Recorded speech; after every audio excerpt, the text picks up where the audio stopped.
On the 9th of September 1852, this local landmark was declared open with much ceremony.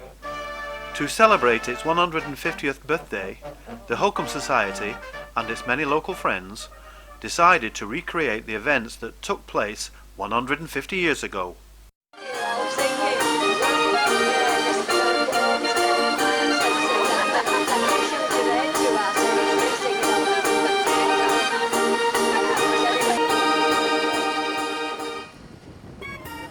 As usual, the idea caught on. Bury Council gave its support, TV and radio wanted to come. Testing 1, 2, 3, 4. Absolutely crystal clear. Lovely, thank you very much, sir. And John Ireland's team of volunteers put the whole event together. But the BBC will be here. BBC? They're going to 1:30. With a film crew and a reporter. Right.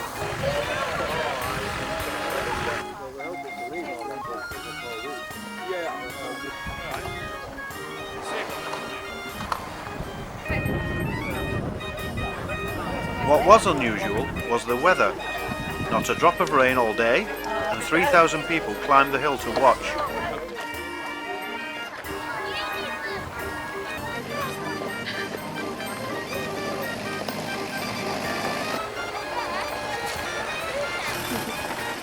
Hello, Meg. The summer seat players took the parts of the original VIPs.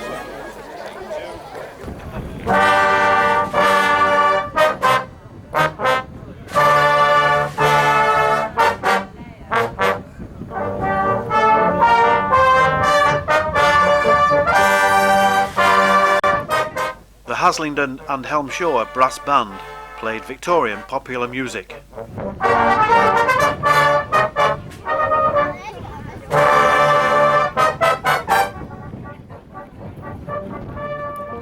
haven't got a beard. Shaving's unhealthy. You're not allowed to sit down in public houses. A modern policeman bravely took the part of an early peeler. So if you stand Down the pole.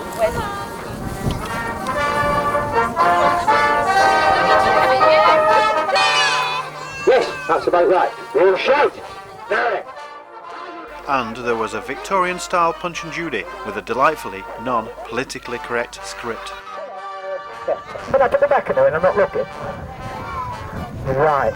If he does it again... Off we go, silly woman. I better go see if it's all right. You stay here and keep your eye on those sausages. No messing about and no going to sleep on the job.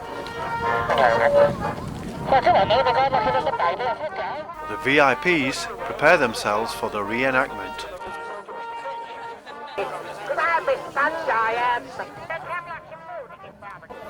The Mayor and Mayoress of Bury, Councillor John Smith and his wife Councillor Stella Smith, joined the audience.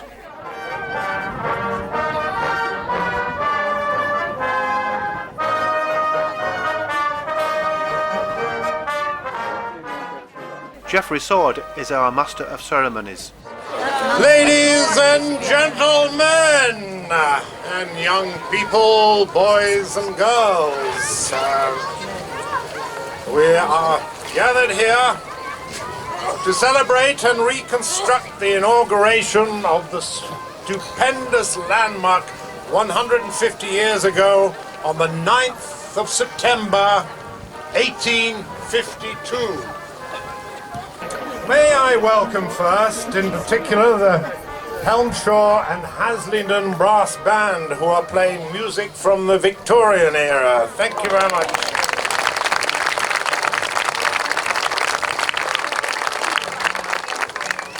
Members of the police who are acting the part of peelers, the first modern police force founded by Robert Peel.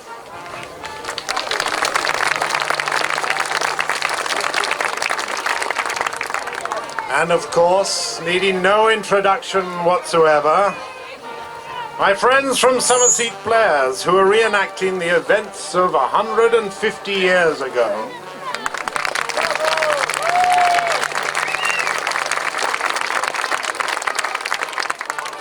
You will also note that even our Punch and Judy show is using the story watched by our ancestors which is considerably more violent than anything considered suitable for children today. The idea of building a tower was put forward weeks after the death of Sir Robert Peel in 1850.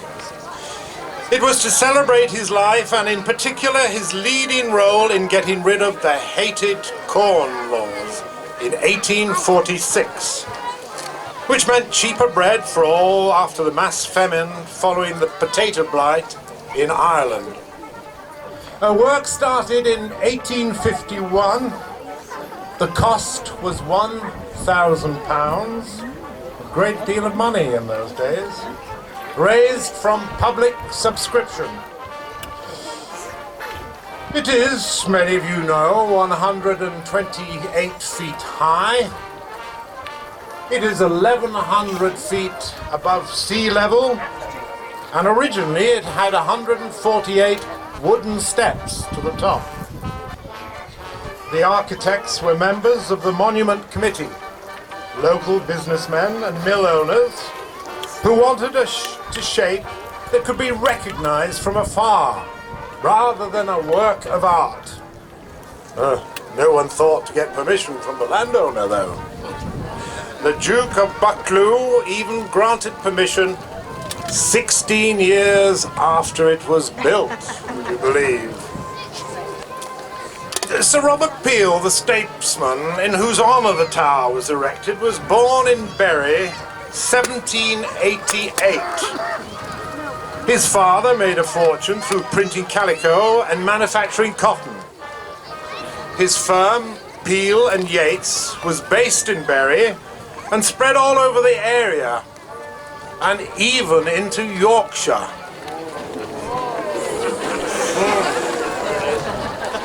Peel and Yates set up a printing works in the tiny hamlet of Ramsbottom, and this started its transformation into an industrial town, where later the Grant family bought the Peel factory and built more mills.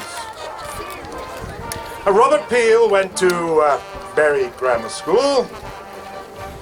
When he was 10, the family moved to Tamworth in Staffordshire, and his education continued at Harrow School and Oxford University. In 1829, as Home Secretary in the Duke of Wellington's government, he founded the Metropolitan Police Force. That was the forerunner of all the police forces we have today. The idea spread, and Bury had its first uniform peelers, or bobbies, in 1840. However, like in early days of Peel's police force, it wasn't easy. I have a recruitment poster for the new force, which will be read by Peter Larkin. I want you for Peel's police force. You will be paid the following rates. Constable, 17 shillings per week. Chief Constable, £13 10 shillings per week. No rest days are allowed, and only 1 week's holiday per annum, unpaid. Every encouragement will be given to officers to grow beards, as shaving is considered unhealthy. However, beards must not exceed 2 inches in length. You are not allowed to sit down in public houses at any time. And you are not allowed to vote in elections. You will walk 20 miles per shift. No meal breaks are allowed. The top hat may be used to hold a snack. Before attending for medical examination and interview to join the police, it is advisable to take a bath. You must expect a hostile reception from all sections of the public and be prepared to be assaulted, stoned, or stabbed in the course of your duties. Thank you.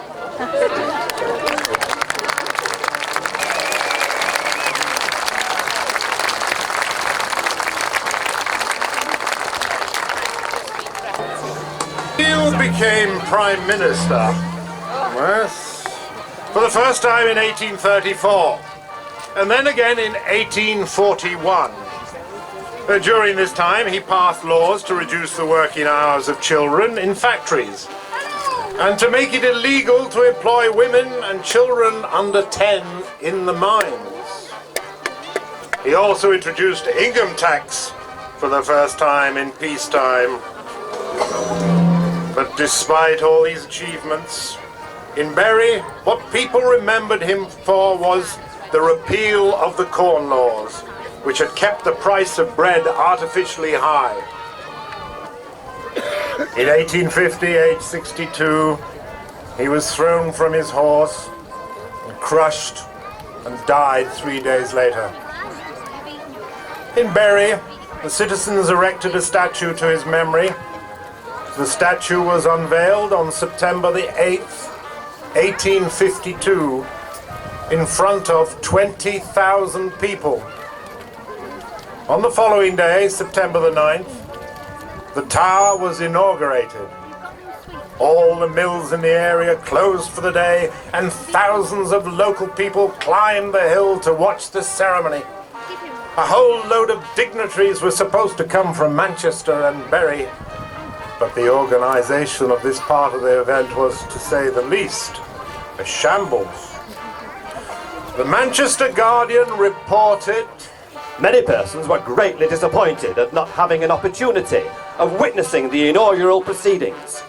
The East Lancs Railway Company had issued announcements that an excursion train would leave Salford at 1:15 o'clock for Ramsbottom. A very large party proceeded by this train from Salford, Radcliffe and Bury, and on the train reaching Ramsbottom, the ceremony had commenced. And before many of the party had ascended the hill, the entire proceedings had terminated. However, many local people did attend. The proceedings started at about 2 o'clock. The day was fine, according to many eyewitnesses, but on the summit of the hill, the wind was very boisterous. As all the mills and printworks had been shut in honour of the occasion, several thousand people were there in holiday mode and were entertained by 3 bands. The whole scene was one of animation. The Duke of Wellington was invited, but he was unable to attend. He died a week later. the opening of the tower in 1852, pieced together from contemporary newspaper reports, will now be reenacted by summer seat players. The actors will now introduce you to the local personalities they are playing. I am playing the part of Joshua Knowles of Stormy Hill, Tottington. He was a well-known industrialist and local benefactor, and he it was who opened the proceedings. Joshua Knowles was the son of the founder of the Tottington Calico Printing Work, and he became a major public benefactor, and as church warden of St. Anne's Church in Tottington, he funded many local improvements. He was also a Justice of the Peace and ex officio guardian for the Bury Poor Law Union.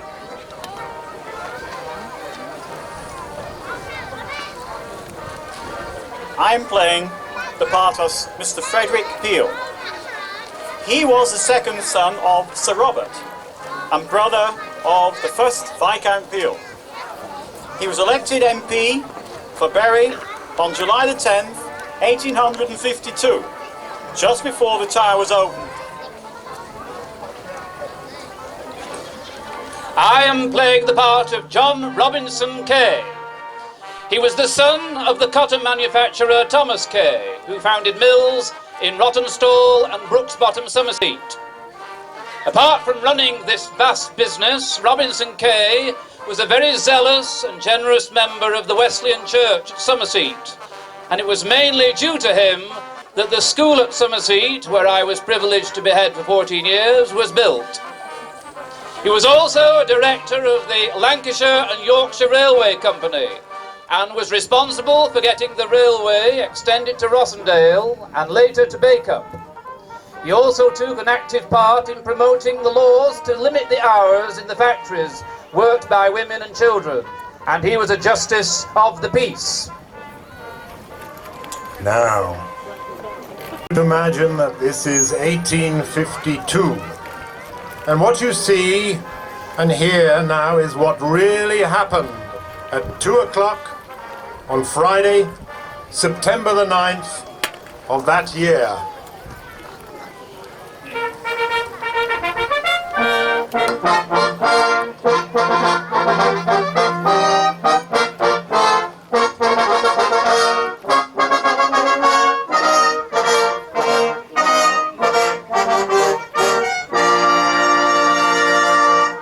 My lords, ladies and gentlemen, we are met this day to give outward expression of respect and esteem for one whose public and private virtues have enshrined his memory in the hearts of his kindred and fellow countrymen. I therefore dedicate this tower to the immortal memory of our illustrious townsman, Sir Robert Peel. And I now call upon Mr. Frederick Peel, our Member of Parliament and son of Sir Robert, to say a few words about his father.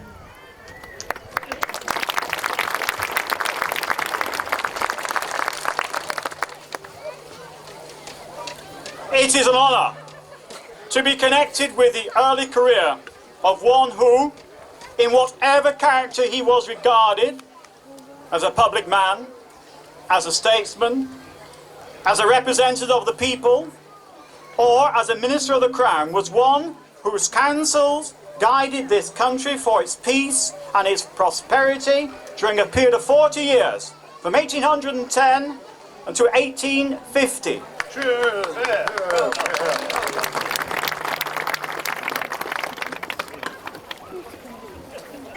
I'd like to dwell on this occasion on the parliamentary career of my honoured father, and in particular, his support for the principles of free trade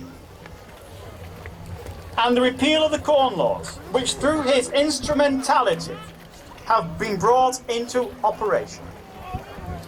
My father's concern was not only to support the principles of free trade, but that working people should get proper remuneration for their labour and afford plenty of food at a cheap rate. I congratulate those who choose this eminent site for the erection of the Peel Tower. This imposing edifice is intended to commemorate for all time the passing of an act by which my father forfeited the favour of his party, but in return has been amply compensated by the gratitude of the people.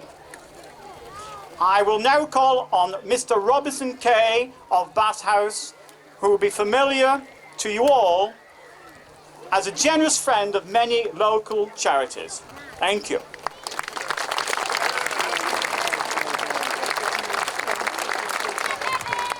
My lords, ladies and gentlemen, I would like to propose 3 cheers to Mr. Frederick Peel as the son of the deceased statesman who saved his country. Hip hip, hooray! Hip hip, hooray! Hip hip, hooray!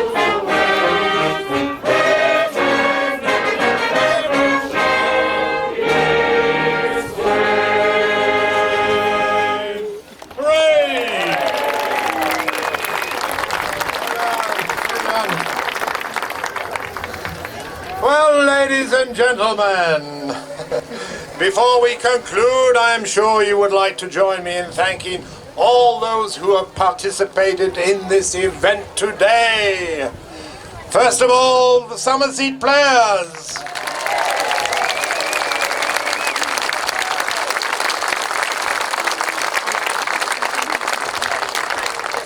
The wonderful Helmshaw and Haslingden Brass Band.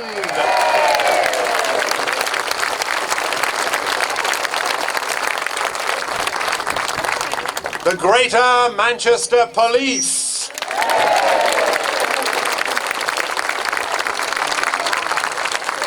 The Bury Metropolitan Borough Council.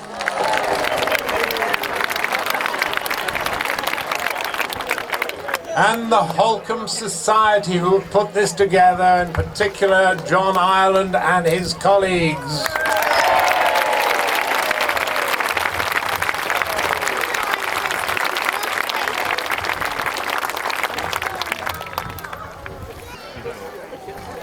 Function here we have, ladies and gentlemen, a letter sent by the present, the Earl Peel. My dear Mrs. Gunther, my wife and I were very touched to be invited by you to attend the ceremony to celebrate the 150th anniversary of the construction of the tower on Holcombe Hill, which was built to commemorate the repeal of the Corn Laws in 1846. My great-great-grandfather, Sir Robert Peel. It is unfortunate, but the date happens to coincide with my mother-in-law, Lady Soames' 80th birthday. However, Charlotte and I would like to wish you and everyone involved our very best wishes on this auspicious occasion. The Earl Peel.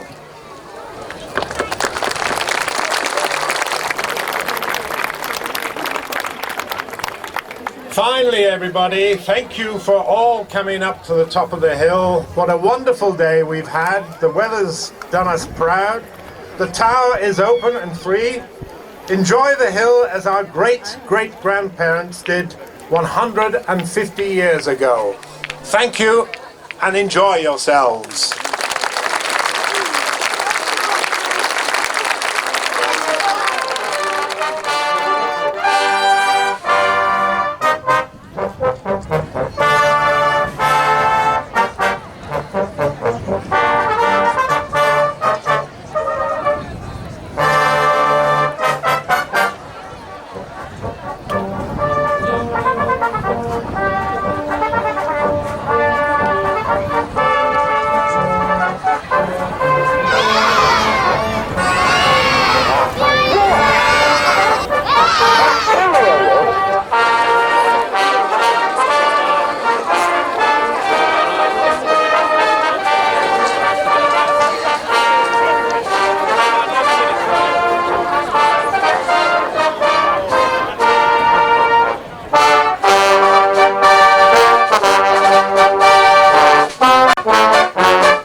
But it went very well indeed. The costumes, the actors, the microphones, the PA system was first class. The sun came out at just the right moments.